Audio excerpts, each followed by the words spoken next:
I was so naive that I thought fixing up meant decorating. I also lost my house in foreclosure and had my car repossessed. So I was like bottom of the barrel, no car, no house, no money. If I had known like how much work rehabbing was, I might have talked myself out of it. They ended up taking $33,000. And I was like, what the hell did I just do? I wish somebody like me would have knocked on my door and helped me either save my house or sell it. Welcome to the Entrepreneur's Logbook podcast. I'm your host, Zach Bernard. You can find me on social at It's Zach B. In each episodes, I bring on experts from various industries here to learn about their strategies and insights driving extreme business growth.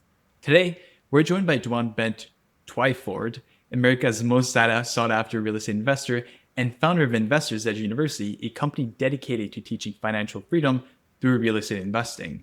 And Dwan started as a broke single mom fired from Denny's and has since flipped over 2,000 properties while teaching thousands of other people how to become financially free. Known as the Queen of Short Sales, she's written 3 bestsellers books, including her New York Times bestsellers Successonomic, if I'm pronouncing that correctly, with Steve Forbes. She's been featured on Fox and Friends, MSNBC, and hosts her own podcast, the most wonderful real estate podcast ever. And currently, she's even taken on her craziest project yet, rehabbing an entire town with her husband. Dwan, it's great to have you on the show. Well, Welcome thanks, aboard. Zach. That when I hear the intro, I'm always like, who are they talking about? That's hard to believe that's me. I love that.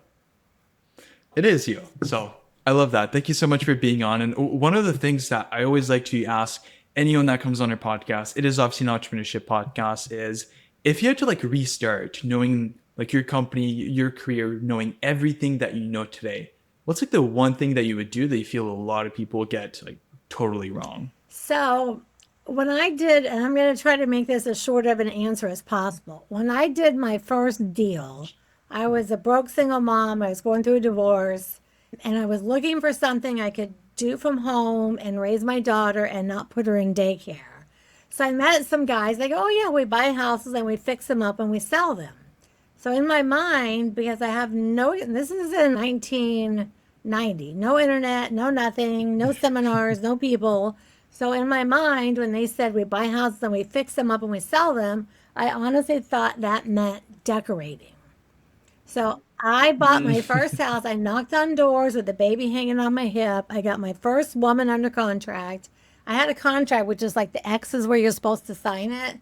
And she moved out and I moved in because I couldn't afford to live 2 places. And then I decorated. I put in carpet and paint, and back then custom made blinds. I was like, wow, this house needs work. So I had to go to Home Depot, take classes to learn how to rehab. So my first deal, I did not know what I was doing. I was so naive that I thought fixing up meant decorating. And the thing is, with the contract this woman and I signed, it wasn't even enough paperwork. It was kind of like a hug and a handshake, and we're going to do this deal together, Barbara. So I started off, and I think because I was so naive, I wasn't scared to do it.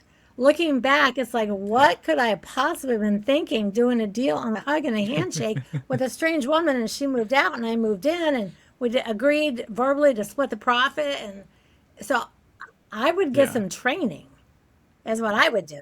Because what I did was so many things wrong. So I would get training. I tell people all the time, you need to at least know what you're doing. And if one of my students called and said, hey, I just gave a hug and a handshake to a homeowner and we're doing a deal, I'd be like, you get back there and get some documents signed. So I would have gotten more knowledge, but it just wasn't available back then. It really was a thing. Yeah, and I feel when you're launching a company, you're getting into things like a new endeavor venture. You will have to learn one way or another. You're not going to make everything perfect the first go. That's literally how you learn. And that's funny that you mentioned that looking back then, you're that was crazy doing that. Why did I do that? And I feel a good example is when you're a kid, everything in the world, everything is rainbows and everything like that. A huge water slide. That's one good example I like to look at. You're a big water slide, straight down and oh, that looks very fun. And you become like an adult. You're like, yeah, I'm not doing that again. You're like, why did I do that? And I feel that somewhat applies, same context with what you were doing. You didn't know what you were getting I had yourself into. But you're like, I'll not a just do clue. it. I knew some Yeah. basic like rehabbing skills. I knew how to paint. The house I grew Mhm. up in, my dad built it. Me and my sister helped out. So like I knew like basic stuff. I had a few tools, but I didn't know how to change a Yeah. toilet and put in a kitchen, and I didn't know how to lay tile. Like I went to Home Depot. They did Mhm. live classes back then. I'd go to class, I'd take my measurements, they'd give me everything I needed, I'd go back and I would do it. And I thought, what Yeah. on earth did I have doing rehabbing a house without knowing how to do anything? But I also think that was my Yeah. biggest asset because if I had known like how much work rehabbing was, I might have talked myself out of it thinking I don't have the skills, I don't have the knowledge. But once I was in it, I was already in it. So I'm like, I'm in it to win it now. And for five Better years do until it. Ayla started kindergarten, I lived in the rehabs, fixed it, sold it, and moved into the next one. So I moved and lived in every rehab for Mm. 5 years. And then, of course, went on to Interesting. wholesaling and short sales and the queen of short sales and now a town. But the way Yeah. I started, oh my Lord, when I see people that are talking and like, please let me teach you something. Yeah, and just going on like the teaching part, because that's obviously like a big thing that you do, and I'd love to hear like a little bit more about. Can you walk us through like with investors at university, like how does that actually work? Like, when someone comes to you, they want to learn real estate investing, like what's the process to take them from being a beginner to actually closing their first profitable deal? As there's so many like real estate investing So out there, much. so many different opportunity, and you need that education as you were You talking about like really earlier, and do. I'd love And to. the thing is, Yeah. I personally, I like to work with new investors because I remember being new. And I remember that for 5 or 6 or 7 houses, I didn't understand title companies. I didn't understand documents. I didn't understand, like, no one taught me those things. I winged it. I did a lot of winging it. So when someone comes and says, "Hey, I would like you to mentor me and help me out," my first thing is, "What's your goal? Do you want to do some single family Yeah. homes? Do you want to wholesale? Do you want to buy a building? What do you?" And then I ask, "Do you have the skill?" Like people say, "Oh, I want to rehab." It's okay. Do you have a crew? Oh, I'm going to rehab on the weekends. I'm like, okay, so here's the Mhm. reality. You rehab the first weekend. Look what I did. Second weekend, look what I did. Third weekend, oh my God, I'm so tired. I worked all week and then I rehabbed. I need to take some time off. Next thing, 6 months Yeah. go by, the house isn't done. So I really try to assess where people, the skills and their risk factor and what their big picture Mhm. goal is. And then I can guide them down any path that they want as long as I know Yeah. I help them figure out what they want. Because it's not just, I'm going to become Mhm. an investor. It's just not that simple. It's a more thoughtful process versus No. saying, "Oh, I want to get into like real estate investing." I know some friends like, "Oh, we should just buy a house and just fix it and sell it again," but they don't think about all the steps involved within that process. Like 6 months from now, and it seems you have a more thoughtful Yeah. process, really understanding what their skills are, where they should be going, and then assessing based And on I'm that all and for giving them people. like Like I advice have a based lot on of people that. like, hey, we just want to, me and my Yeah. husband, we want to fix them up and sell them and give us something to do. I'm like, okay, but you're working like 50 hours a week. You're a soccer mom. You got this, you got that. When is the time for Mm. the fixing? It's cheaper sometimes to hire it Yeah. than to do it yourself because weekend warriors get burned out. And with like most people, because I know you had, I wouldn't say it's a pretty non-typical like career path when it comes to launching like what you were doing, like moving in and out of the fix and sells and everything like that. But for most people getting into like real investing, do you find it's typically people that like they've maybe accumulated some money? They're like, hey, I want to have a hobby, I want to do something on the side, and like they decide to invest, or because I know you mentioned like beginners, and I'm assuming those are probably the type of people that you do end up working with versus someone that an institutional investor that has like a large portfolio and want to invest into more You real know, the estate. reason I know the reason I have a heart for the new people is because I was new and I only had some Yeah. people say, you go to Palm Beach County, you write down all the foreclosures, you go knocking on the door. I knocked on a door with a baby hanging on my hip. And hey, I want to buy your house. And yeah, we'll partner and things like that. So I personally think the easiest thing as just like a basic real estate investor is the wholesale. You get under contract, Mhm. I sell it to somebody like you, I make a fee, and I'm out. So I'm like, listen, Yeah. start in the baby steps. And if you want to work up and you want to do a whole town like we're doing, I'll show you how. That's not where you should start.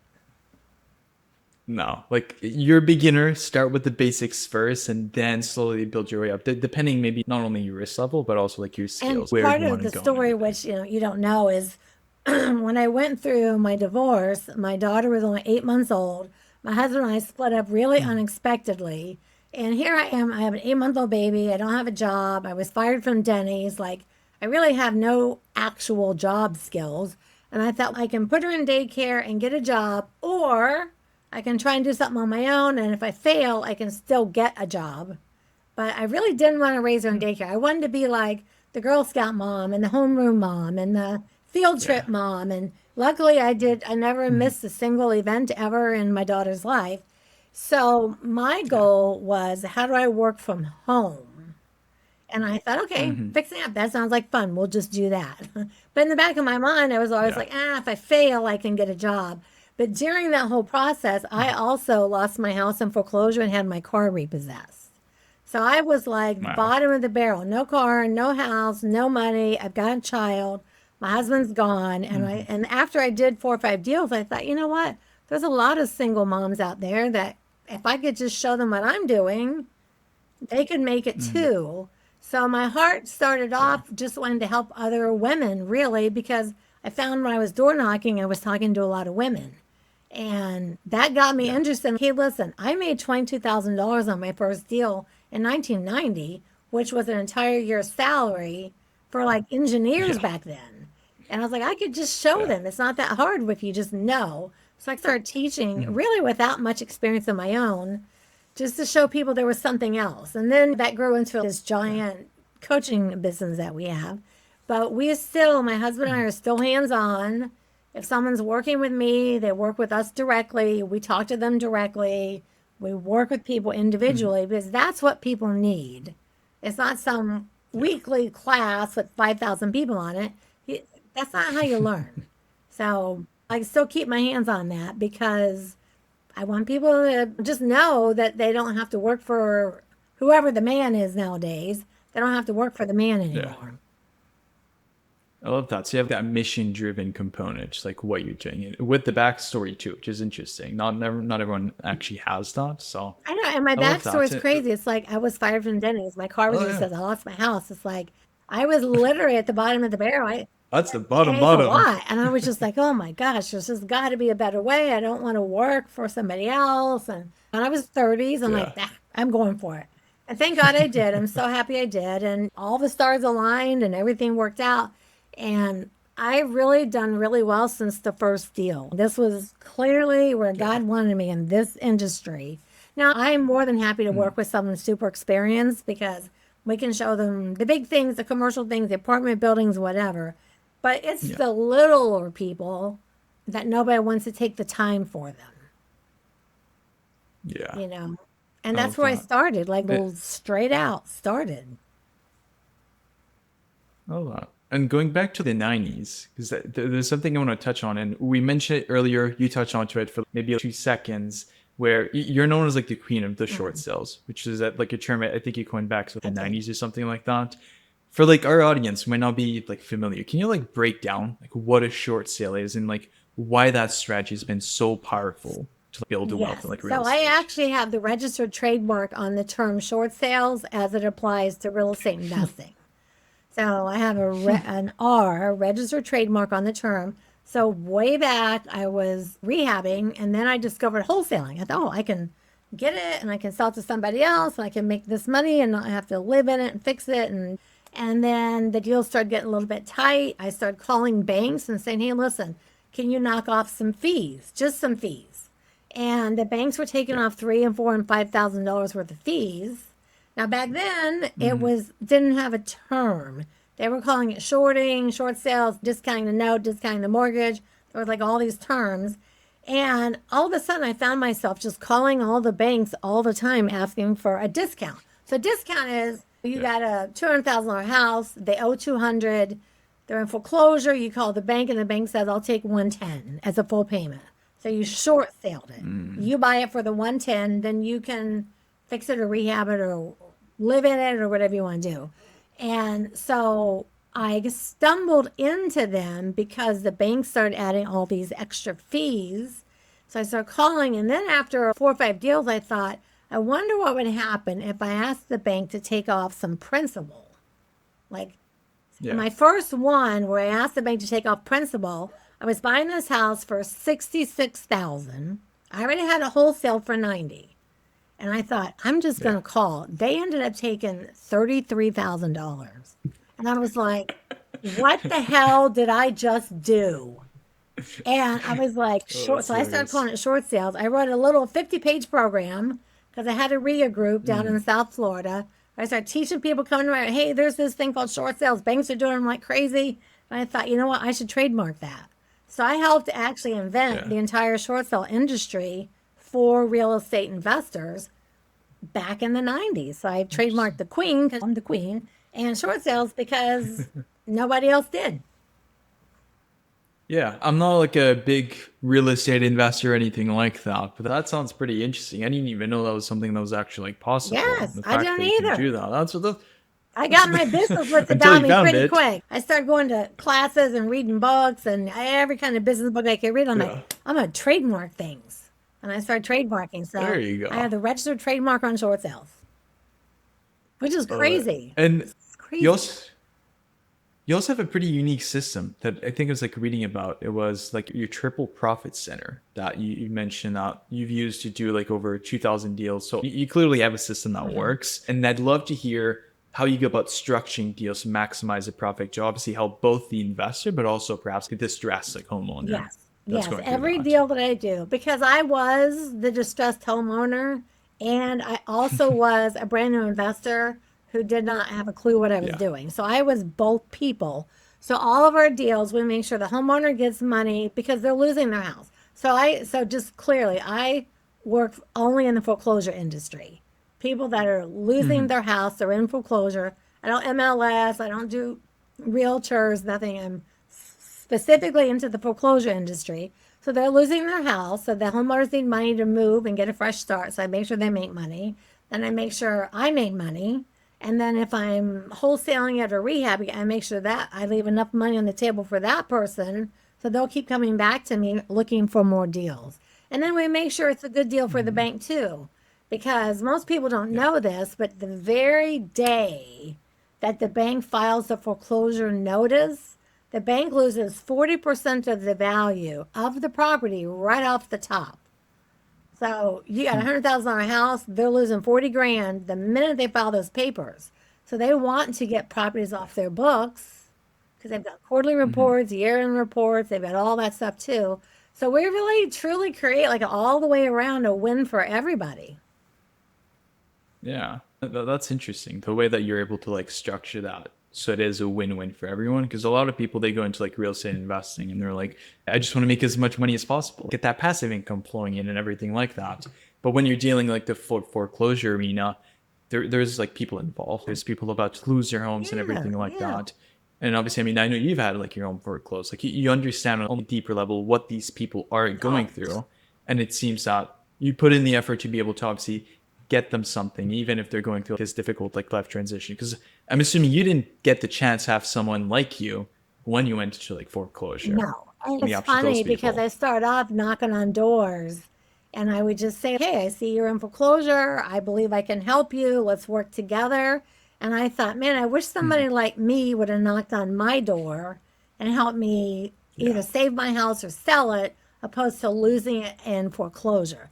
Because let me tell you, there's nothing more embarrassing than having to call your mom and dad and say, my husband left, I lost the car and the house, but I have the baby and I'm going to try investing. There was Work out. no support. People were like, be sensible, get a job done. I'm like, no, I'm going to, you know Yeah. what? I'm going to do it. And thank God I did. It's been 35 years. I've been doing this for 35 years.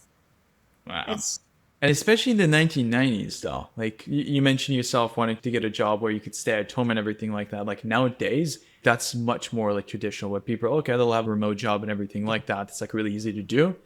But back in the 90s, that wasn't so no, common. my especially my dad, because he worked for the power company.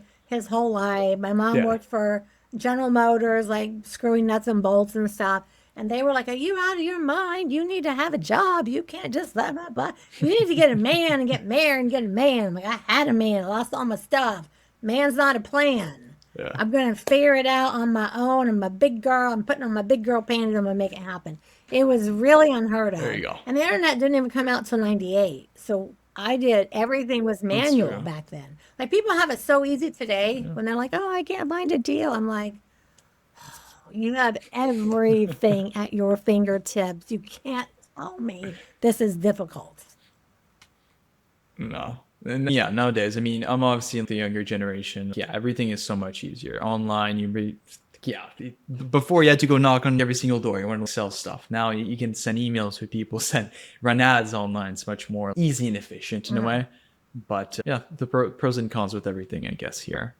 But Dwan, I really appreciate you coming on the show here. And for anyone that wants to get in touch with you, I know you obviously run your own podcast, you're pretty active on social media, and you obviously have like your books that you've written and everything. Anywhere specific that people should be looking at if they want to reach out to you, learn more about you, anything Yes, like the that? easiest way is Dwanderful. So I took my name Dwan and Wonderful and I made a new word, Dwanderful. So DWANDERFUL, dwanderful.com. I have workshops and webinars and training and just all kinds of free information for people. So just find me at Dwanderful. Perfect. So it's all under one location, like a link tree, Everything. somewhat in the way. Yes. I love that. That's practical. I need to get one of those for sure. Yeah, when I started my yeah. it actually started my podcast. I thought people were like, "You should do a play in your name. Dwan's a really unusual name." I was like, "Dwan, Yeah. Dwanderful, Dwantastic." Then I was like, "I'm going to be Dwanderful, Dwan and Wonderful." That's it, and that started the whole Dwanderful trail. So you just go there, anywhere, that. any website, anything online, YouTube, everything is Dwanderful. It's a Dwanderful world. I love it. Perfect. Thank you so much. To your listeners, if you've enjoyed this episode, don't forget to subscribe to the podcast. You can also find more insights at wefuture.com. Until then, keep pushing and we'll see you in the next one.